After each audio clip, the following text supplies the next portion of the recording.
Dear John. Sounds like one of those Dear John letters. You know what I'm saying? Dear John, how come we don't do more lists on this channel? I guess they're talking about top 20, top 10, top 5 lists. Let me tell you something, son.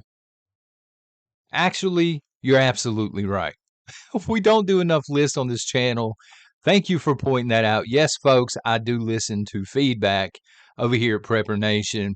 I know it's been several days since I posted content, but I'm back in the saddle. That's about to change. Okay, so let me explain. First of all, thank you for being here. Thank you for subscribing, for shooting a thumbs up, sharing it out. If you're in the coffee club, thank you very much for that support. And also Patreon. Thank y'all. You freaking rock. So, top 10 lists. You're absolutely right. We don't do enough of these top 10, top 5, top 20 lists. So, every day this week, we're going to do a list. We're going to do a list. Today, we're starting with 10 things preppers should focus on first. But that is not according to me. This is going to be according to foodstoragemoms.com. Man, my handwriting sucks. I'm just throwing it out there. It sucks when you can't even read your own handwriting half the time, okay? So again, foodstoragemoms.com. And I'm going to offer some commentary on this. Would love to hear in the comment section what they got right and what they got wrong, because some of these suggestions I'm in love with. Some of them I'm like, it's not really that important. And then tomorrow, I'm going to return with my top 10 list. Not that it's the end all be all list or anything, like that. Priorities for preppers. So every day this week, we're doing a list. And again, thank you for pointing that out, you fine beaverines. 10 things preppers should focus on first. And I'm going, 1 through 10. I'm skipping the flair for the dramatic here, son. A lot of drama on YouTube. You start with 10, you count your way up to 1, so people hopefully don't leave the video. But they had them listed 1 through 10.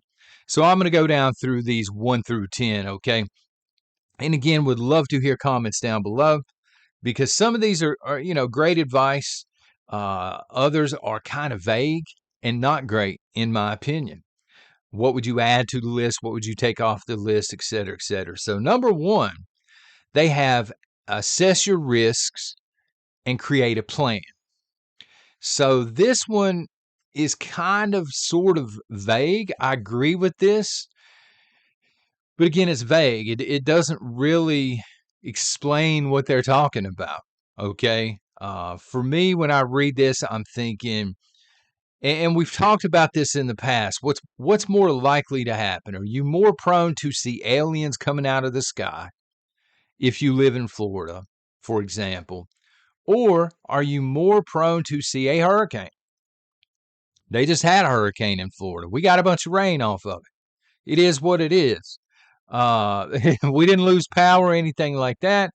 By the way, the Pod X, I was able to use that, not to get too sidetracked, but to charge cell phones and things. I wanted to try it out. I would rate it a 6 out of a 10 for that. I haven't tried to jumpstart a vehicle or anything yet. But anyway, are you more prone to see tornadoes or political violence? Are you more prone to see earthquakes or famine? Oh my goodness. Are you more prone to knock your microphone stand down? Because apparently that happens. So I understand that, and I think that's good advice. Create a plan. They really don't go into too much detail. We're going to get into the specifics on that tomorrow for my list. But again, this is their list. Number 2, build a stockpile of supplies. I think it's good advice, obviously, as a prepper. Again, this is a very vague statement. Build a stockpile of supplies. They don't actually go into any kind of detail whatsoever on what you should be stockpiling. We're going to do that a little bit tomorrow. Most of you probably already know, but it's going to vary. Again, if you live in Florida and hurricanes are kind of a thing, you're going to plan for that. more so than you are an alien invasion or a zombie virus. I mean, you can plan for whatever you want to. Let's be honest here, son. But the smart people are going to plan for the most obvious stuff first and work their way down. So build a stockpile of supplies. I'll add this and we'll talk about it on my list tomorrow as well. The only issue with building a stockpile of supplies is whether you have 3 weeks worth or 3 years worth. The moment you start pulling from that stack, you're on the clock, right? So it makes a great plan A, but you need to have a great plan B and a great plan C. When that stack runs low, for example, when it comes to food, where's the food coming from next? Are you producing? Are you growing? Have you made connections that you can barter around with? If it comes down to that. And that sounds crazy. Again, we'll get into it deeper tomorrow. It sounds crazy. Who's going to trade you food during a full-blown SHTF? Well, if you know a farmer, if you know a guy or a gal, gals can do this too. Plenty of female farmers around here. And you've built a rapport with these people. You yourself do not have to be a farmer. Still helps to grow things, right? But if you've built up that rapport and you know what that individual is interested in, what they like, what they're going to be able to barter for or be willing to barter for, it's almost as good as being a farmer. You know what I'm saying? Because one thing farmers are not going to run out of unless it's confiscated by the state, which can always happen. Let's be honest. It's food. So it is what it is. Number 3, learn basic first aid and self-defense skills. Now, I'm not saying these are not important, but it's not my number 3 thing on the list. Okay? Learn basic first aid and self-defense skills. You need to know first aid. When they're talking about self-defense skills, here again, it's very vague. Do they consider sitting on the couch with a loaded 12 gauge a self-defense skill? Because if so, that's going to bump way up on my list. Or are they talking about jujitsu? Not crapping on jujitsu, Brazilian jiu-jitsu or karate or kickboxing or judo. It's just not number 3 on my list. There are better ways to protect yourself than learning judo, especially in a full-blown SHTF. I love to go back and watch the Bruce Lee movies and the Chuck Norris movies and things. But you're going to need to know more than hand-to-hand martial arts skills if an entire armored column from another country is roving through your neighborhood. You need something more than hand-to-hand skills. You understand what I'm saying? So we'll get into it tomorrow. Number 3, I think, is way high on the list. Number 4, establish communication channels. Hot take here, because I totally disagree with that one. It's not even in my top 10. Communication. So when I hear communication channels, I'm thinking back and forth. All right, I think that there are 2 ways that communications can happen. All right. So one is you're communicating back and forth via radio, via walkies with another group or another group of individuals, somewhere. Maybe you know these people, maybe you don't. Who knows? The other way is intake only. You're just intaking information. And I think it's a really good strategy. This is just my opinion. Let me know what you think in the comments, folks. But I think it's a really good strategy to just absorb information and know what is going on. I've said this time and again here on this channel. Once the balloon goes up, I want to be with the people I want to be with. And there's nobody else for me to communicate back and forth with. If I can receive information, that's fantastic. That's very important. I need to know where the threats are at. But a 2-way conversation is not necessary in my opinion, it's certainly not in my top 10, and it's certainly not number 4 on my list. Number 5, secure your shelter and property. You see, herein lies the issue. This is a top 3 for me, not number 5.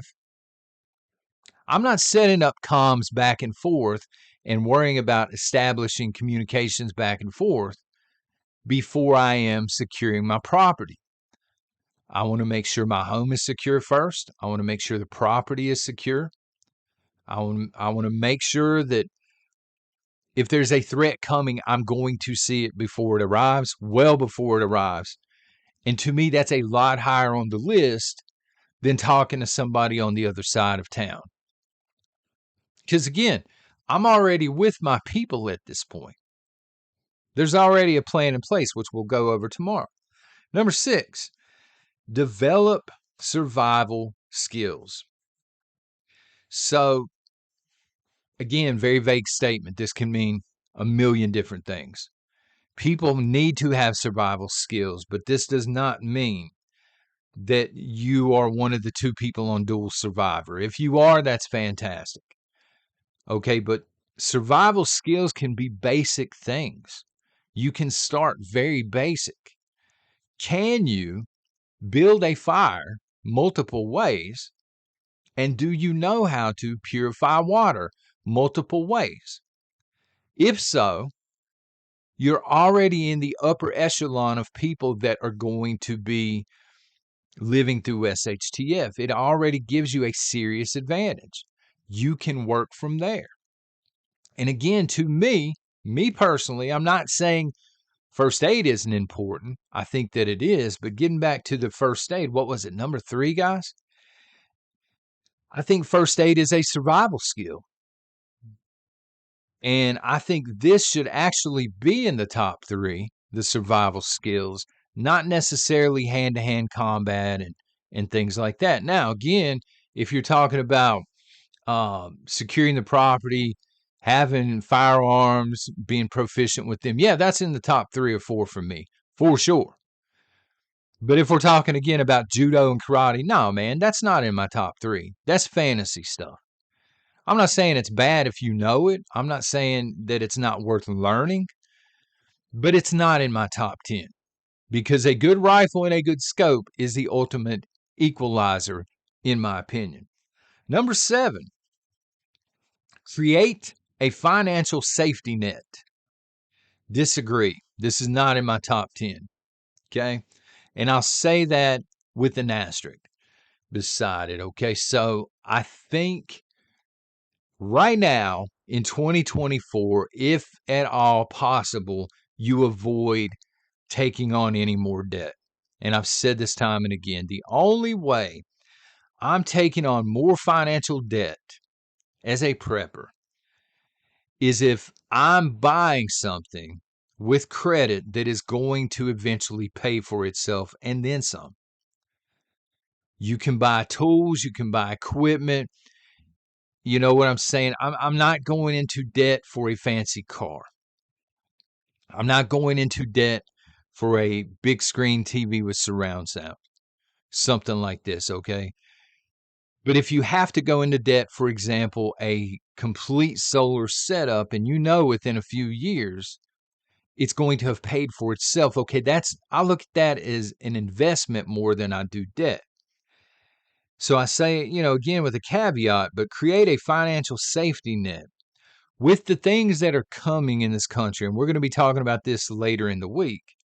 It answers a question from last week. Somebody said, John, what exactly is coming? You keep mentioning it. What's coming? We're going to talk about that later this week on one of the lists, but I don't know that a financial safety net is going to be much help once it comes down to the get down, so to speak. Once we begin to fall like ancient Rome and we're in mid-fall, I don't know that having a good credit score is going to be all that helpful, if that makes sense. Because a good credit score, for example, implies there's fabric of society left to recognize it. Somebody may have an excellent credit score in Venezuela right now. The country's in collapse mode again. It's not going to amount to a hill of beans. They can't go to a grocery store and use credit to get food, right? They can use precious metals. So if you're talking about a financial safety net by stacking precious metals, okay. But even then, that's probably not, it's not my top 7. And I'm a fan of precious metals, but not my top 7. Number 8, join a community of preppers. So I'll have to think on this overnight. I don't know if that's in my top 10 or not. I think it's important. And I think that it's important because survival skills, getting back to survival skills. On one hand, you can try and learn everything. You can learn proficiency with firearms. You can learn basic and even advanced first aid. You can learn about irrigation and farming. You can do all of this stuff. Or you can bring a small community or a small group of people together, and each person can learn a little bit. And it makes for the same picture once you put the pieces together, as long as everybody's doing what they are supposed to be doing. The downside, and the reason that I'm not sure if it's in my top 10, I'll have to think on it overnight again, folks, is this is something that should have been done 4 or 5 years ago. It may actually be too late in 2024 to begin doing this, because I don't know that you have time to properly vet people at this point. So I don't know. Let me know what you think in the comments. Number 9, stay informed and continually learn. So staying informed is actually where I would have put comms. One way, I just need information. I need to know what's going on with the government. I need to know, for example, if there's a civil war, I need to know where the front lines are at. I need to know where the bulk of the forces are at. I need to know what's going on. I don't necessarily need to communicate back out, but I need to know if it's time to go, or if it's time to, push to the west or push to the east. So staying informed for me, that's comms. Continually learning, I think, goes without saying, because you're going to have to learn. For me, at least, total collapse situation, you're not going to have any other choice. You're just not.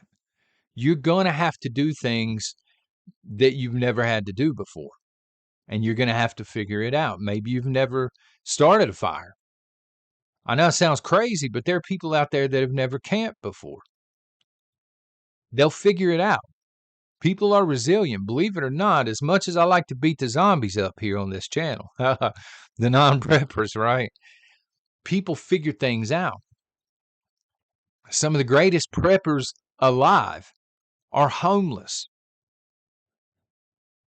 They're not doing things by the book. They're not doing things the way the military would have you do them.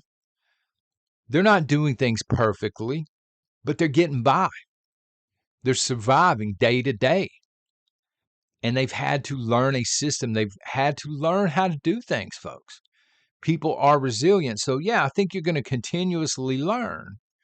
For example, I'll give you another example, and then we'll move on to number 10. You may go in and you may think, well, for my family and I, we need 5 gallons of water a day, purified. You may learn within a couple of days, well, no, that's not enough. We actually need 9 or 10. So you're going to learn on the fly. This is how it happens, right? Number 10, regularly review and update your plans. I agree with that.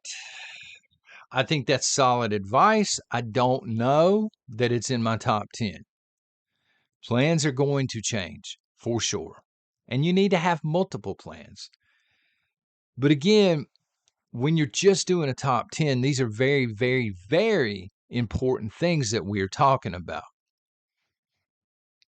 And there's just a few things that on this list, again, let me see, foodstoragemoms.com, there are just a few things on here like Yeah, you need to review and change your plans every so often, but this is not, for me, this is not a top 10 thought.